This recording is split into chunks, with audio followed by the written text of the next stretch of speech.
Bonjour frères et sœurs. Merci à l'équipe de louange pour ce temps de louange, pour nous conduire dans la louange ensemble pour la gloire de notre Dieu. Ce matin, on va continuer notre étude dans l'Évangile de Luc et je vous invite à tourner avec moi dans vos Bibles, ouvrir vos Bibles dans Luc au chapitre 13. Ce matin, on va lire les versets 1 à 17.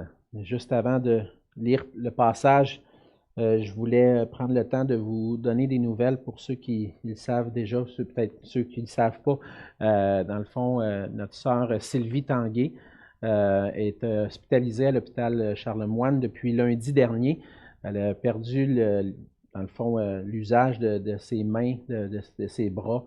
Donc, il y a comme on pensait, les médecins ont fait plein d'examens, puis jusqu'à maintenant, là, selon les nouvelles, ils ne savent pas exactement ce qu'elle a.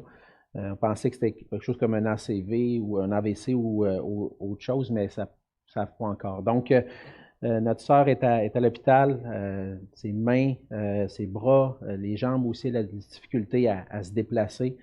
C'est même, il y a quelqu'un qui l'aide à se nourrir et tout ça. Donc, on peut prier pour sa santé, mais aussi prier pour elle, pour son cœur. Je sais qu'elle trouve ça difficile, donc on peut prier pour son moral aussi à travers ça, que le Seigneur puisse la supporter, la fortifier, et surtout, dans ce moment de faiblesse, qu'elle puisse trouver la grâce auprès de Dieu, puis la grâce de continuer, d'être fortifiée dans sa foi, en se confiant dans le Seigneur. Donc, on va prier pour elle. Certainement, mais juste avant, on va lire le passage dans Luc 13. Luc 13, les versets 1 à 17. La parole de Dieu dit: En ce même temps, quelques personnes qui se trouvaient là racontaient à Jésus ce qui était arrivé à des Galiléens dont Pilate avait mêlé le sang avec celui de leur sacrifice. Il leur répondit: Croyez-vous que ces Galiléens aient été de plus grands pécheurs que tous les autres Galiléens parce qu'ils ont souffert de la sorte? Non, je vous le dis. Mais si vous ne vous repentez, vous périrez tous également.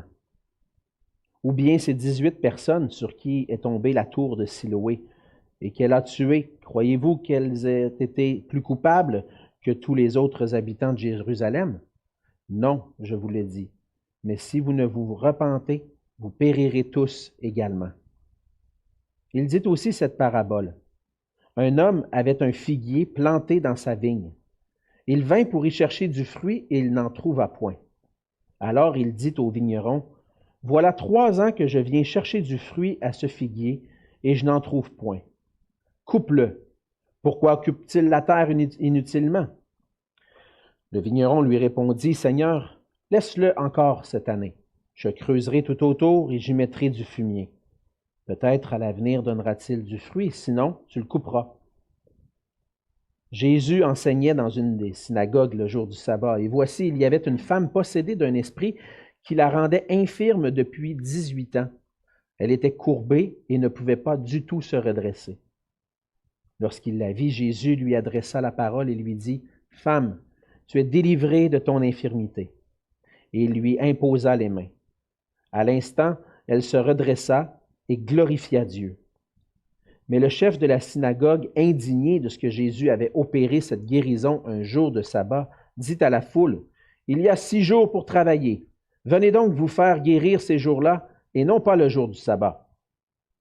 Hypocrite, lui répondit le Seigneur, est-ce que chacun de vous, le jour du sabbat, ne détache pas de la crèche son bœuf ou son âne pour le mener à boire? Et cette femme, qui est une fille d'Abraham et que Satan tenait liée depuis 18 ans, ne fallait-il pas la délivrer de cette chaîne le jour du sabbat? Tandis qu'il parlait ainsi, tous ses adversaires étaient confus et la foule se réjouissait de toutes les choses glorieuses qu'il faisait. On va se courber dans un mot de prière.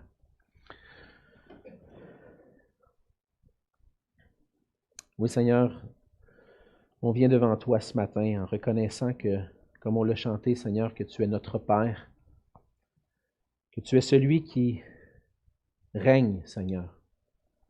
Comme on l'a chanté, Seigneur, que ton règne vienne et que ta volonté soit faite parce que, C'est à toi qu'appartiennent le règne, la puissance et la gloire au siècle des siècles.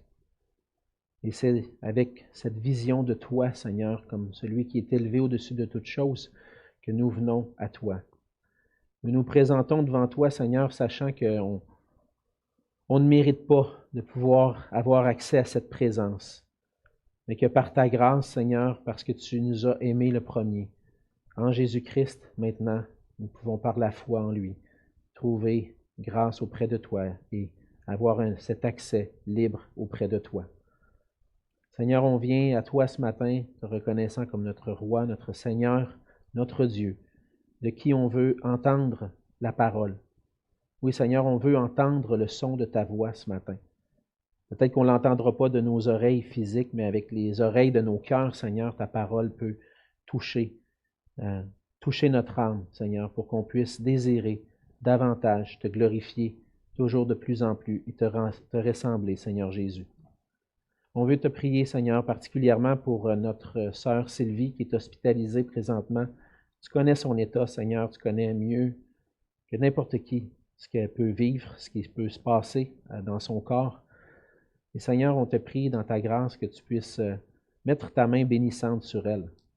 Comme on le voit dans ce passage, Seigneur, tu as été capable de délivrer une dame qui était depuis 18 ans affectée dans son corps et tu l'as délivrée, Seigneur. On sait que tu peux le faire pour notre sœur aussi, que tu puisses la rétablir complètement. Mais surtout, Seigneur, qu'elle puisse te découvrir à travers cette épreuve.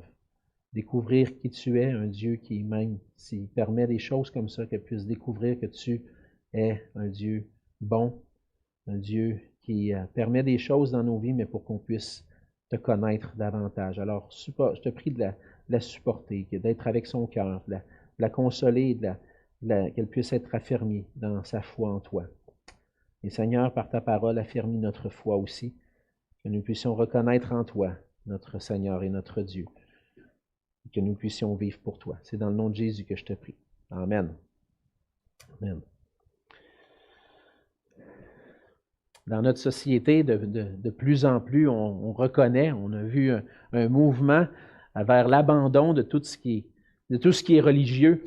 Depuis le début des années 60, en fait, autrefois, le Québec était très, très catholique, très attaché à la foi catholique romaine, et même nos grands-parents, nos arrière-grands-parents avaient une certaine crainte de Dieu, si je peux dire. Mais depuis environ une cinquantaine d'années, sinon un peu plus, il y a un rejet de tout ce qui est religieux dans notre société. Mais on réalise quand même qu'il y a quand même un langage religieux qui demeure et puis peut-être même fait place à d'autres sortes de religions, si je peux dire. C'est pas rare dans notre société d'entendre des gens de dire que des circonstances qu'ils sont en train de vivre, parfois même des circonstances difficiles, des épreuves, que c'est leur karma. Leur karma. C'est un langage emprunté des religions orientales, entre autres l'hindouisme et le bouddhisme. Et de ce karma-là, qui est en réalité un cycle de circonstances et de causes et de circonstances et de conséquences de ce qu'on peut vivre. On vit des conséquences de ce qu'on a vécu avant. Si dans une ancienne vie, j'étais une bonne personne, mais peut-être que je vais avoir une meilleure vie maintenant. Mais si je vis des épreuves, des choses difficiles, c'est parce que j'étais dans une ancienne vie pas une bonne personne et puis on va finir par se sortir de ce cycle-là en devenant de jour de plus en plus des bonnes personnes. Évidemment, les Écritures sont totalement contre ça et elle a toute autre explication pour expliquer le fait que la vie, parfois, pour ne pas dire souvent, est difficile avec des épreuves, avec de la souffrance. Et même on peut dire que parfois, dans la vie, il y a beaucoup d'injustices, des choses qui nous semblent injustes. La Bible nous parle de la réalité du péché qui est entré dans le monde, du fait qu'on vit maintenant dans un monde qui est corrompu, caractérisé par les épreuves de la souffrance. Elle nous parle aussi de ce que Jésus est venu accomplir.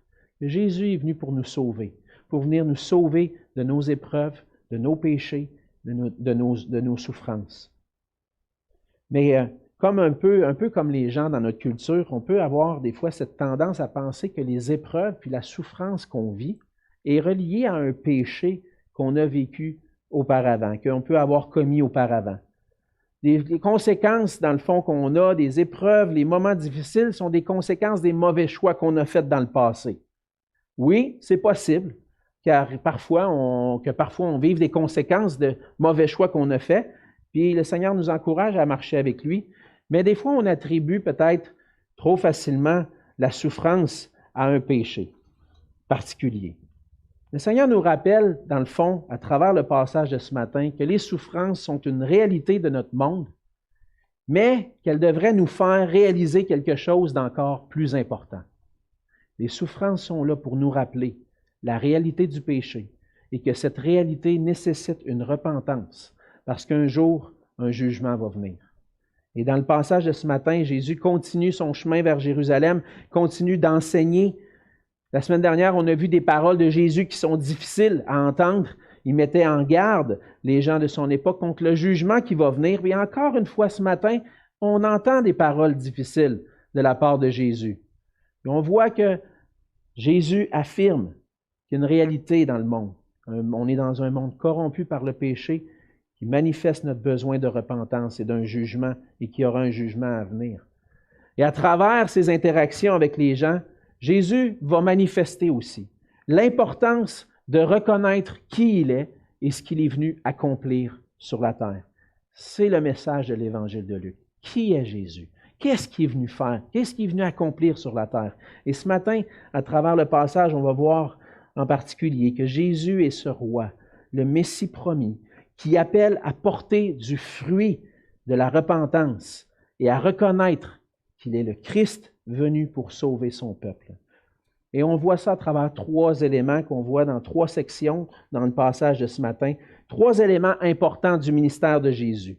Dans son ministère, Jésus est venu pour nous appeler à la repentance. Jésus nous appelle tous à la repentance, dans les versets, particulièrement dans les versets 1 à 5. Le passage commence en nous disant que Jésus se trouve avec des gens qui viennent vers lui, puis qui les racontent qu'est-ce qui est arrivé à certains Galiléens. Et dans le récit, on voit que dans cet événement-là, leur sang a été mélangé à celui des sacrifices. Luc ne nous donne pas beaucoup de détails sur exactement qu'est-ce qui s'est passé. Qu'est-ce que c'est cette circonstance-là? Mais on peut comprendre avec le fait que c'était Pilate qui a dirigé ça, on peut comprendre que certains Galiléens étaient fort probablement venus à Jérusalem, entrer dans le temple pour offrir des sacrifices, un peu comme les instructions dans l'Ancien Testament. Ils viennent pour offrir des sacrifices et pendant qu'ils sont en train d'offrir les sacrifices, des soldats romains rentrent dans le temple et provoquent un massacre. Ils vont tuer ces gens-là qui sont là dans le temple en train d'offrir leurs sacrifices, ce qui fait en sorte que leur sang à eux, alors qu'ils sont tués, se mélange avec le sang de leur sacrifice. Et pour les Juifs, c'est un scandale. Mélanger le sang des sacrifices qui servent à rendre purs avec celui de gens qui sont maintenant impurs à cause qu'ils sont morts. On se rappelle dans la loi qu'un cadavre devenait impur. Et là, il y a de l'impureté et avec ce qui était supposé rendre pur. Puis la question vient, mais pour quelle raison Dieu a permis ça? Ah ben, Dieu a permis ça fort probablement parce qu'il était plus pécheur que les autres. Là, ça explique pourquoi Dieu permet ça. Ou encore une autre situation. Jésus va dire, bon, ça c'était des Galiléens, puis même les Galiléens parfois étaient vus un peu d'un œil un peu négatif de la part de ceux qui vivaient près de Jérusalem. On se rappelle lorsque un des disciples entend que Jésus vient de Nazareth, il va dire, peux-tu venir de Nazareth quelque chose de bon? Peux-tu venir de la Galilée quelque chose de bon? Donc, c'est des Galiléens, donc il y a eu un massacre dans le temple, probablement qui étaient des plus grands pécheurs. Mais là, Jésus va prendre une autre situation, mais qui se passe à Jérusalem. À Jérusalem plus particulièrement, avec des habitants de Jérusalem. Il va dire qu'il va raconter l'histoire, il va poser la question en disant, est-ce que les 18 personnes sur qui la tour de Siloé est tombée, une tour qui était probablement très proche qui faisait partie du mur de Jérusalem, une tour qui était tombée, c'est 18 personnes. Puis ces 18 personnes-là sont mortes. Est-ce que ces gens-là, qui habitent à Jérusalem, quand même des bonnes personnes, sont proches du temple, hein? Est-ce que ces gens-là sont morts parce qu'ils étaient plus coupables que les autres? Et Jésus, je pense qu'il pose la question parce que c'est la façon de penser naturelle.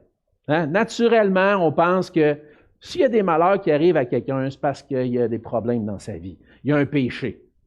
Et Jésus, il pose la question, est-ce que c'est à cause de leur péché? Est-ce que c'est à cause qu'ils sont des plus grands pécheurs? Est-ce que c'est à cause qu'ils sont plus coupables qu'ils ont connu ça? Et Jésus vient et corrige cette façon de penser-là. Corrige cette façon de penser-là.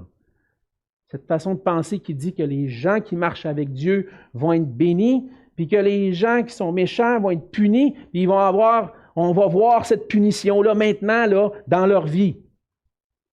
C'est une façon pour eux d'expliquer le pourquoi ces choses-là arrivent. Pourquoi? Parce que, évidemment, un massacre dans le temple, comme je l'ai mentionné, puis cette tour-là qui tombe sur 18 personnes, ça semble injuste. Pourquoi ils sont morts? Pourquoi Dieu permet ça? Est-ce que Dieu n'est pas bon? Est-ce que Dieu n'est pas assez puissant pour éviter que ce genre de situation-là arrive? Et là, on a tendance à justifier Dieu en disant, OK, Dieu avait raison de faire ça parce que c'était des plus grands pécheurs. Jésus dit non. Non. Jésus corrige la façon de penser en affirmant que les malheurs ne sont pas nécessairement liés à un péché particulier ou à des péchés particuliers.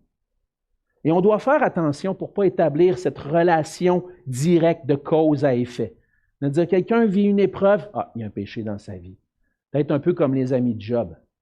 Aussitôt que Job a vécu de la souffrance, il a perdu toutes les choses, toute sa famille, il a perdu tout ce qu'il possédait, il est affecté dans son corps par la maladie. Qu'est-ce que ses amis ont dit? Tu as un péché dans ta vie, là, où tu te repentes de ton péché. Jésus dit non, ce n'est pas comme ça que ça fonctionne. Il va exister de la souffrance, puis il y a des tragédies qui se produisent. Mais on doit faire attention de ne pas d'expliquer c'est quoi la cause, en expliquant c'est quoi la cause de ces souffrances-là. On voit dans les Écritures que, dans le fond, on vit de la souffrance parce que, comme je l'ai mentionné un peu plus tôt, on vit dans un monde qui est soumis aux effets du péché. On voit des catastrophes, des tragédies, des désastres qui vont nous sembler injustes. La semaine passée, dimanche, puis tous les jours, on entend quelque chose. Mais dimanche dernier, au Wisconsin, un gars qui prend son auto, puis il décide de rouler dans la parade, dans le défilé de Noël, puis tuer des gens. 5 personnes sont mortes, plusieurs sont blessés. Pourquoi? Pourquoi ça l'arrive? Pourquoi Dieu permet ça? Ou en 1994, des centaines de milliers de morts dans le génocide au Rwanda, 800 000 à 1 million de morts dans ce génocide-là. Pourquoi? Pourquoi? Des millions de Juifs tués injustement pendant la Deuxième Guerre mondiale. Pourquoi? Pourquoi Dieu permet ça? Pourquoi de telles tragédies arrivent à ces gens-là? La réalité, c'est qu'on est tous pécheurs. On va voir autour de nous plein de choses qui nous semblent injustes. Mais en réalité, on est pécheurs et le péché engendre la mort.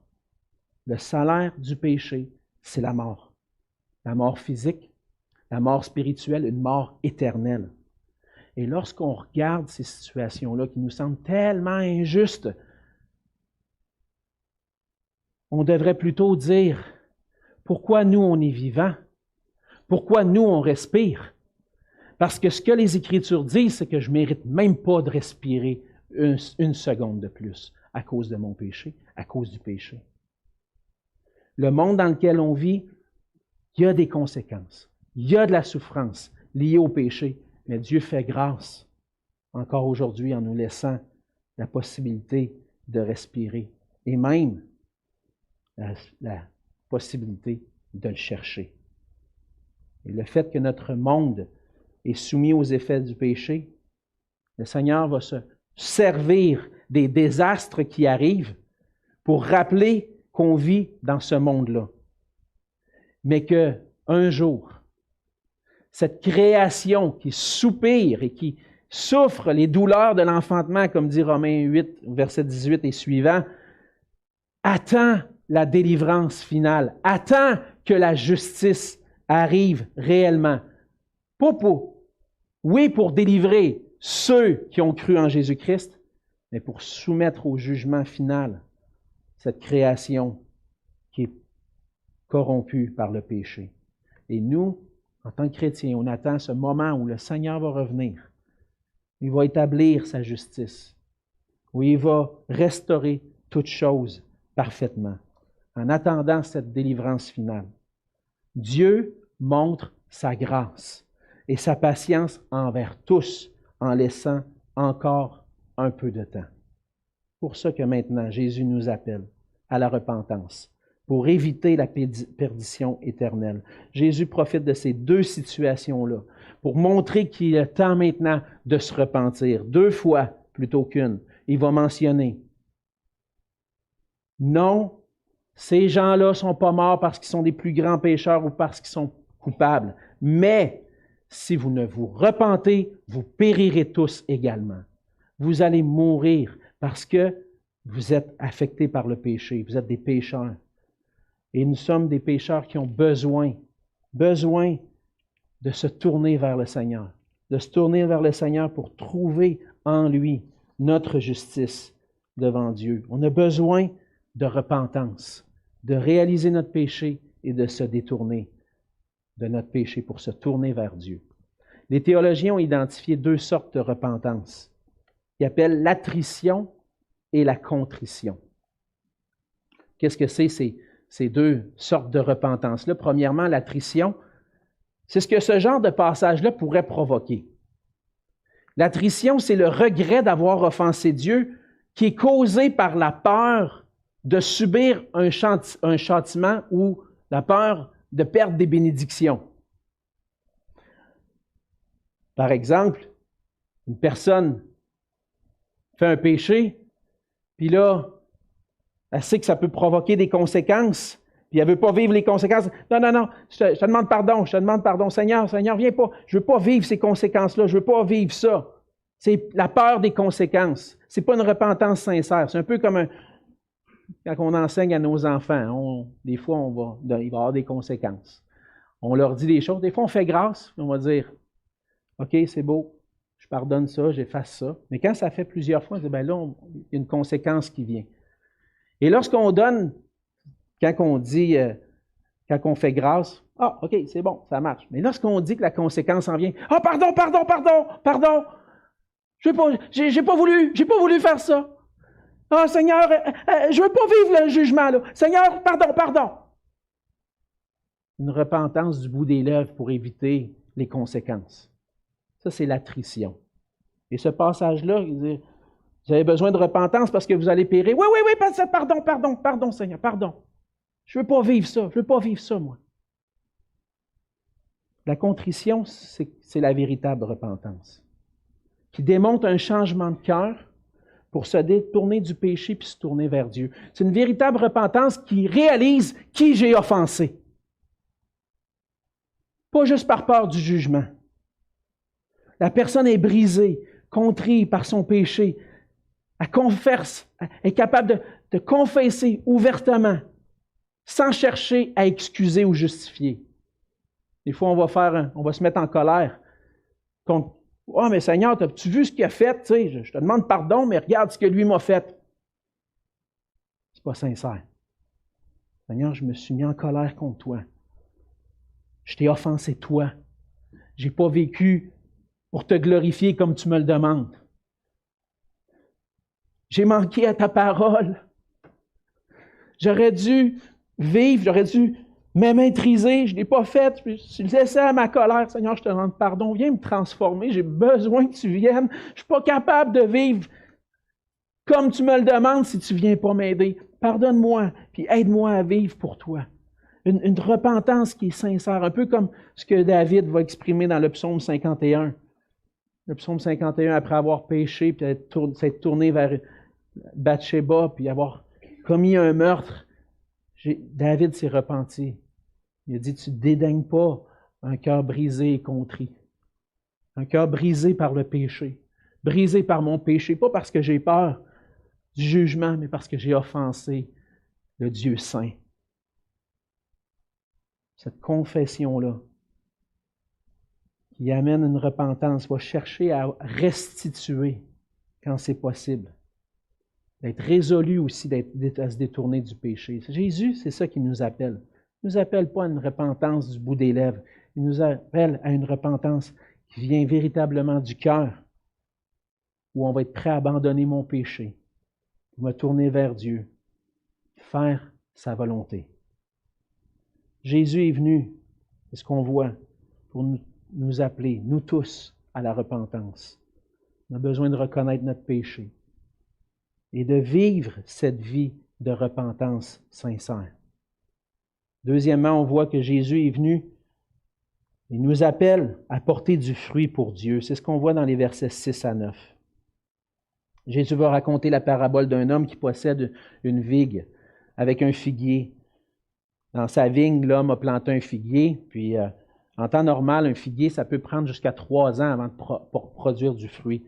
Sauf que là, l'homme, il va dire, ça fait 3 ans, au verset 7, il dit, voilà 3 ans que je viens chercher du fruit à ce figuier et j'en trouve pas. On peut conclure que ça fait peut-être 6 ans qu'il l'a planté. Il attend 3 ans, puis là, il a attendu, il était patient. 1 an, 4e année, pas de fruit. 5e année, pas de fruit encore. 6e année, et là, il va falloir qu'il en porte, là, parce que va le couper, va le remplacer par un autre qui va porter du fruit. Puis là, son vigneron va lui dire, regarde Seigneur, on va y faire grâce encore 1 année.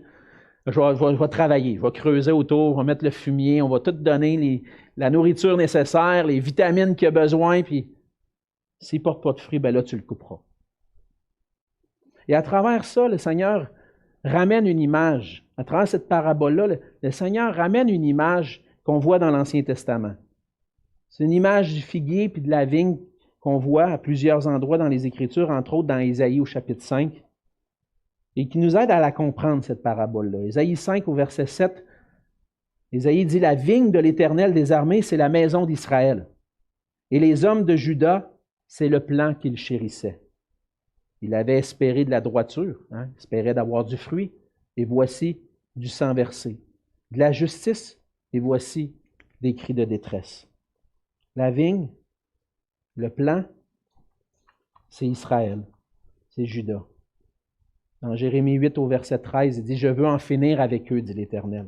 Il n'y aura plus de raisin à la vigne, plus de figues au figuier. Les feuilles se flétriront, ce que je leur avais donné leur échappera. » Dans le fond, le Seigneur est en train d'adresser le cœur de son peuple. Il est en train de dire « Venez à la repentance, mais une repentance qui va porter du fruit. » Le Seigneur vient, puis on le voit, la semaine passée on a vu, il vient pour apporter un jugement. À travers ce jugement-là, c'est pas Jésus qui l'apporte immédiatement, mais c'est à travers le refus de croire en Jésus-Christ que les gens sont déjà jugés. Jean 3, 36, Jean va dire « Celui qui croit au Fils a la vie éternelle. Celui qui ne croit pas au Fils ne verra point la vie, mais la colère de Dieu demeure sur lui. » Dans le même passage, Jésus dit « Je ne suis pas venu pour juger, mais je suis venu pour sauver. » Mais pourquoi il vient apporter un jugement? Il vient apporter un jugement. Le jugement est déjà déclaré pour ceux qui ne croient pas en lui. Et là, le Seigneur appelle son peuple à porter du fruit. Croire en Jésus-Christ. Par une repentance sincère, puis une foi en lui. C'est cet appel-là que le Seigneur nous adresse à nous aussi. Si tu vis une repentance sincère, elle va produire du fruit dans ta vie. Tu vas devenir un figuier, une vigne qui porte du fruit, le fruit du Saint-Esprit. La conversion produit du fruit dans nos vies. Cette conversion-là est manifestée par la foi sincère en Jésus-Christ comme Sauveur et Seigneur. Une vie de repentance, pas juste une fois, mais qui, chaque jour, examine son cœur et dit « Seigneur, est-ce que j'ai manqué? Est-ce que je suis en train de marcher sur une mauvaise voie? Est-ce que je suis en train de porter du fruit pour toi? Pardonne mes offenses, Seigneur, comme je pardonne à ceux qui m'ont offensé.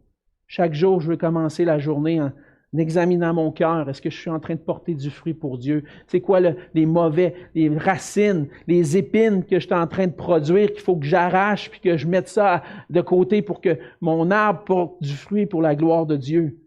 Une foi qui s'appuie sur Jésus-Christ. Pas par mes propres forces, mais parce que l'Esprit m'y conduit. L'Esprit me conduit à Jésus-Christ. Pour que je puisse trouver en lui le pardon, mais aussi la force d'obéir. Et l'Esprit agit dans nos cœurs pour nous rendre capables d'obéir au Seigneur. Si le Seigneur nous a donné des capacités physiques, nous a donné un cerveau, des yeux, on peut lire sa parole, comprendre certaines choses, ça prend des capacités spirituelles pour pouvoir la mettre en œuvre, pour pouvoir la désirer, pour pouvoir dire, Seigneur, ce que tu viens de m'apprendre là, c'est ça que je veux. C'est ça que je désire. Naturellement, c'est impossible. Mais l'Esprit de Dieu vient en nous. Et cette conversion qu'on peut vivre lorsqu'on vient à Christ, qui nous donne son Esprit, nous rend capables d'obéir spirituellement à la parole de Dieu. Et ça vient du Seigneur. Je suis pour rien. Tout ce que j'ai me vient de lui. Tout ce que j'ai, c'est une grâce. Le Seigneur est, en quelque sorte, injuste de me laisser vivant, mais il est juste parce que mon péché a été cloué à la croix, en Jésus-Christ. Je ne mériterais pas ça. Je ne mérite pas ça. Mais le Seigneur met tout en œuvre pour accomplir notre salut, mais aussi pour l'appliquer à nos vies pour qu'on puisse porter du fruit. Alors, ça devrait être ça de notre désir. Seigneur, je ne veux pas être ce figuier-là que tu vas couper. Je veux être le figuier qui porte du fruit. Je ne veux pas vivre ce jugement-là. Oui, c'est vrai. On ne veut pas vivre ça, mais je veux vivre pour ta gloire. Et c'est ce qui devrait nous motiver, la gloire de Dieu, la gloire de notre roi, à une vie de repentance et qui porte du fruit. Le troisième élément qu'on voit, on a vu jusqu'à maintenant que Jésus appelle à la repentance, il nous appelle à porter du fruit pour Dieu. Et on voit que Jésus, dans cette dernière section, des versets 10 à 17, que Jésus apporte la délivrance et le repos. Après avoir rapporté une série d'enseignements de Jésus, Luc retourne vers les événements de la vie courante où Jésus va accomplir des miracles. Ça fait déjà un certain temps, dans les chapitres 11 et 12, on n'a pas vraiment vu de miracles de Jésus, c'était surtout des enseignements. Là, Luc revient et il nous raconte l'histoire d'une deuxième guérison, en fait une autre guérison le jour du sabbat parce qu'on en a déjà vu. Mais à travers cette guérison-là, Jésus va manifester des choses particulières. C'est une femme qui est possédée d'un esprit. Le texte nous dit au verset 11, elle était possédée d'un esprit qui la rendait infirme depuis 18 ans. Elle était courbée et ne pouvait pas du tout se redresser. On pourrait poser encore la question, mais pourquoi Seigneur? Pourquoi elle? Dieu l'a permis de cette façon-là. Des fois, on ne peut pas comprendre tout. Mais il y a une chose qui est sûre, c'est que le Seigneur va se glorifier à travers elle. Et puis cette femme-là est courbée, un esprit qui la rend infirme depuis 18 ans. Jésus même va dire au verset 16 que c'est Satan qui la tient liée depuis 18 ans. Alors on semble comprendre que ce n'était pas juste une maladie physique, mais vraiment un esprit, et que Satan avait été permis de l'accabler, cette femme-là. Et Jésus va manifester de la compassion. Il va manifester sa puissance, mais surtout de la compassion. Lorsqu'il la voit, Jésus lui adresse la parole. Une femme, la classe secondaire dans la société des Juifs, dans les sociétés juives, dans la culture juive, les femmes, c'est le second rang. Jésus va vers elle. Il dit, j'ai compassion de toi. Tu es délivré de ton infirmité. Puis il la relève, il la chasse l'esprit mauvais, il lui impose les mains. Et ça provoque la gloire de Dieu. Cette femme-là glorifie Dieu pour cette délivrance-là. Elle reconnaît que ce que Jésus vient d'accomplir, ça vient de Dieu. Mais il y a un problème dans tout ça parce que le chef de la synagogue, lui, il ne voit pas ça. Le texte nous dit au verset 14 qu'il est indigné de ce que Jésus venait d'opérer, cette guérison. Son indignation démontre son cœur. Son cœur n'est pas tourné réellement vers Dieu, mais vers sa propre justice. Il démontre qu'il préfère l'obéissance à des lois humaines plutôt que de manifester l'amour et la compassion envers cette femme-là, ce qui est la loi de Dieu. Parce que Jésus n'a pas contrevenu à la loi divine. Il n'a pas contrevenu à la loi de Moïse en délivrant. Mais lui, il dit, non. Là, c'est pas de même que ça marche. Là. Écoutez-moi tout le monde, là. Il y a 6 jours d'une semaine, là. C'est assez pour vous faire guérir. Hein? Le jour du sabbat, laissez donc faire ça, là. Hein? On ne travaille pas, nous autres. Le jour du sabbat, on ne travaille pas. Et là, Jésus va adresser ce cœur-là. Il va dire, hypocrite. T'es hypocrite. Tu penses que tu es en train d'accomplir la loi de Dieu puis de faire ce qui est bien parce que tu observes le sabbat. Mais dans le fond, tu n'observes pas la loi de Dieu, tu n'as pas compassion, tu n'as pas d'amour pour une fille d'Abraham. Imaginez ce que ça veut dire dans la tête des Juifs. Une fille d'Abraham, une fille qui fait partie de l'alliance de Dieu avec Israël. Une fille sur qui Dieu a jeté son regard de compassion et qui a permis qu'elle puisse faire partie du peuple de Dieu. Elle, en plus, est créée à l'image de Dieu. Puis toi, là, tu es prête à amener ton bœuf, tu es prête à amener tes animaux à les faire boire, puis ça, c'est pas du travail.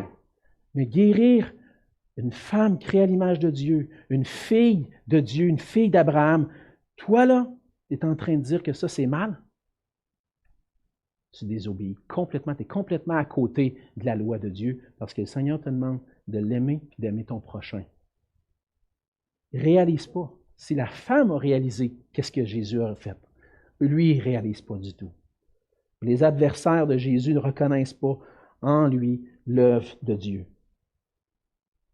Il est possible pour nous, des fois, de ne pas reconnaître en Jésus-Christ qu'il est véritablement le Christ, le Messie qui devait venir. Et naturellement, on peut rejeter Jésus. Mais on doit prendre le temps de considérer ce que Jésus est venu accomplir. Je vais terminer avec ça. Parce que ce que Jésus a accompli ce jour de sabbat-là, c'est grand. C'est extraordinaire.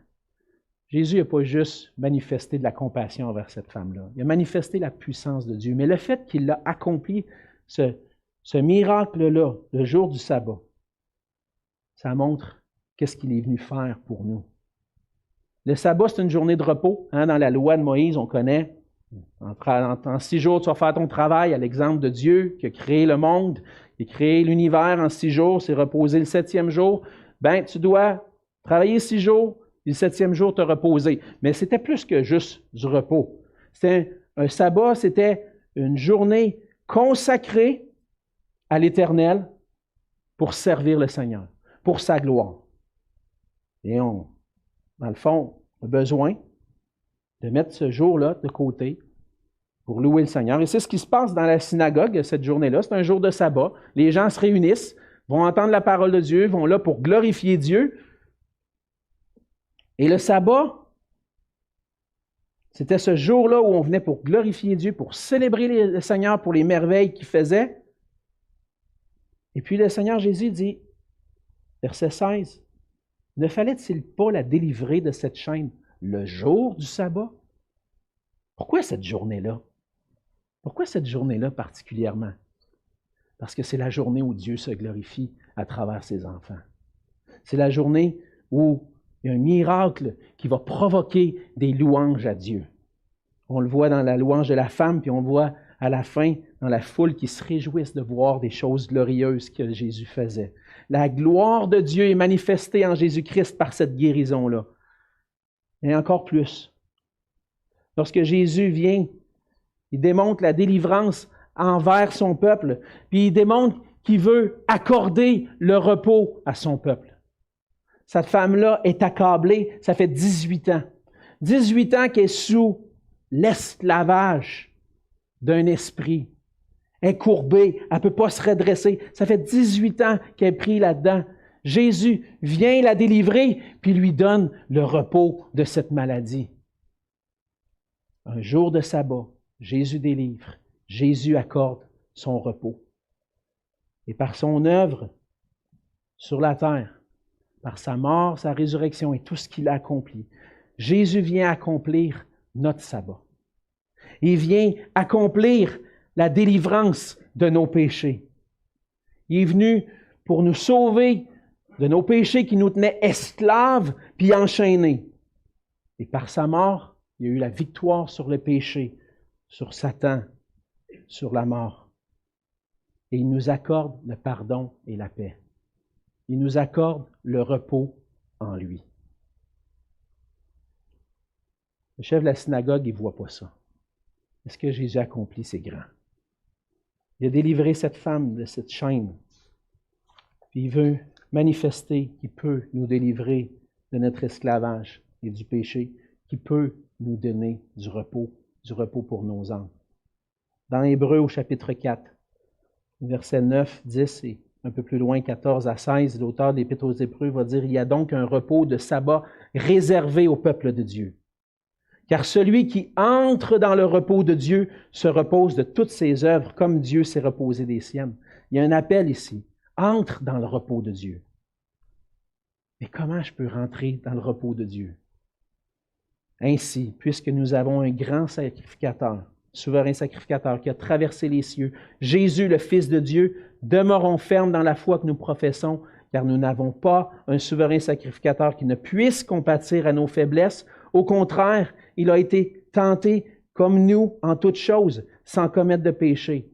Approchons-nous donc avec assurance du trône de la grâce, afin d'obtenir miséricorde et de trouver grâce pour être secourus dans nos besoins. Auprès de Jésus, tu trouves la délivrance, mais tu trouves le repos aussi, parce que tu peux maintenant vivre dans son repos, dans sa présence. Le Seigneur Jésus va dire au Matthieu 11, « Venez à moi, vous tous qui êtes fatigués et chargés. Je vais vous donner du repos. Prenez mon joug sur vous, recevez mes instructions, car je suis doux et humble de cœur. Vous trouverez le repos pour vos âmes. » Jésus a manifesté à cette femme-là qu'elle pouvait trouver le repos en lui. Et puis il nous dit à nous aussi, « Viens à moi, viens trouver le repos. » Il va y avoir des injustices autour de nous, des choses qui nous semblent injustes parce que je pense qu'on mériterait tous d'être morts à l'instant. Mais on va vivre des épreuves, des moments difficiles qu'on ne saura pas expliquer le pourquoi. Comment je vais vivre ces épreuves-là? En me tournant, en abandonnant mon péché, puis en me tournant vers le Seigneur, puis en tournant vers lui pour trouver le repos. Parce que Jésus est le roi qui nous appelle à porter du fruit, le fruit de la repentance, puis à reconnaître qu'il est le Christ venu pour nous délivrer, pour nous sauver. Alors, le Seigneur nous dit, tourne-toi vers moi. Laisse ton péché de côté. Tourne-toi vers moi. Alors la question qui revient encore et encore dans l'Évangile de Luc. Es-tu comme ce chef de synagogue ou comme cette femme? As-tu reconnu en Jésus-Christ ton Sauveur, ton Seigneur, celui qui vient pour enlever le fardeau du péché, pour pardonner tout, puis te donner le repos? Est-ce que tu t'appuies sur lui pour être trouvé juste devant Dieu? Est-ce que tu portes du fruit pour sa gloire? Est-ce que tu cherches en lui ton repos éternel? Jésus désire ce qu'il y a de mieux pour nous. Il désire nous accorder maintenant, chaque jour, puis pour l'éternité, du repos complet pour nos âmes. Ça va nous arriver. On va vivre des épreuves, des combats, des soucis. D'être accablé par des épreuves qui vont faire que notre âme va être profondément troublée de pourquoi je suis en train de vivre ça. On doit se rappeler, on est dans un monde déchu, on va être soumis aux conséquences du péché, mais un jour, le Seigneur va nous donner complètement le repos, puis maintenant, je peux le trouver en lui. Une des choses, un cantique qui me revenait à l'esprit pendant que je préparais ça, c'est « Quel repos céleste! Quel repos céleste, Jésus, d'être à toi pour la mort ou la vie. Dans les jours mauvais, de chanter avec foi. Tout est bien, c'est correct. Ma paix est infinie parce que j'ai trouvé en Christ mon repos. As-tu entendu les paroles de Jésus ce matin? Peut-être que tu es accablé, peut-être que tu vis des choses difficiles. As-tu entendu qu'il dit « Venez à moi. Viens à moi. » Frères et sœurs, le Seigneur nous appelle à porter du fruit. Il nous appelle à porter le fruit de la repentance, une foi sincère en Jésus-Christ, pour qu'on puisse trouver en lui la vraie délivrance. ensemble. Venons à lui. Prions ensemble. Seigneur Jésus, merci pour ta grâce envers nous. Seigneur, on voit dans ce passage que les choses horribles peuvent arriver dans notre monde. On ne comprend pas toujours pourquoi. Mais on réalise que dans ce monde, Seigneur, tu uses énormément de patience. Tu as usé de patience envers nous et tu uses de patience envers tous pour qu'ils puissent avoir cette occasion de se tourner vers toi, de trouver en toi, se détourner de leurs péchés, trouver en toi le pardon, la paix, le repos. Seigneur, aide-nous à traverser chaque moment difficile, chaque épreuve, en gardant les yeux fixés sur toi, sachant qu'un jour tu vas revenir. Et c'est ça notre espérance, Seigneur. C'est qu'un jour tu nous as promis que tu nous ferais entrer dans un repos éternel où il n'y aurait plus de souffrance, plus de larmes.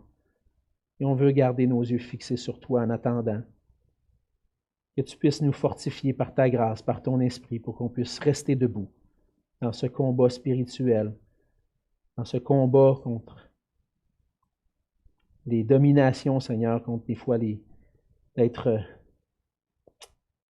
au milieu du péché, Seigneur, qui nous accable. Et on te prie, Seigneur, que tu puisses nous aider à le traverser, nos épreuves, que tu puisses nous aider à vivre pour toi, à porter du fruit pour toi, jusqu'à ton retour. Et Seigneur, reviens bientôt. On s'attend à toi. On a hâte d'entrer définitivement dans ton repos. C'est dans le nom de Jésus que je te prie. Amen.